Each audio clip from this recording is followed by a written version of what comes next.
Bonjour les CM2, pour faire cette case du rituel de numération, tu as besoin d'une petite explication de ma part.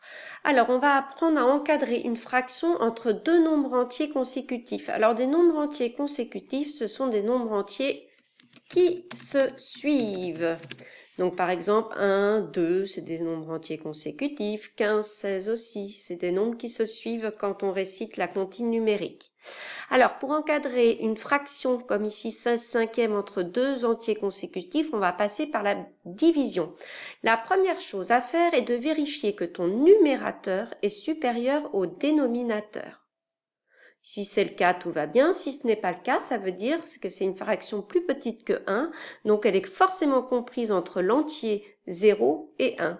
Par exemple, 3/4, le numérateur n'est pas plus grand que le dénominateur, c'est une fraction plus petite que 1. Elle est donc comprise entre les entiers 0 et 1.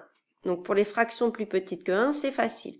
Quand le numérateur est supérieur au dénominateur, je divise le numérateur par le dénominateur.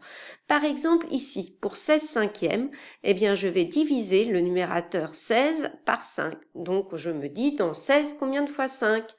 Je m'approche le plus possible, c'est 3 en restant en dessous. Donc, l'entier juste en dessous, c'est 3, parce que 3 fois 5, 15, et l'entier juste au-dessus, eh bien, c'est 4. Donc, 16 cinquièmes est compris entre 3 et 4. Alors, la division que j'ai mis là, elle est à faire dans ta tête. Dans 16, combien de fois 5? C'est 3. Donc, l'entier tout juste en dessous, c'est 3. Et celui consécutif, ça veut dire qui suit, c'est 4.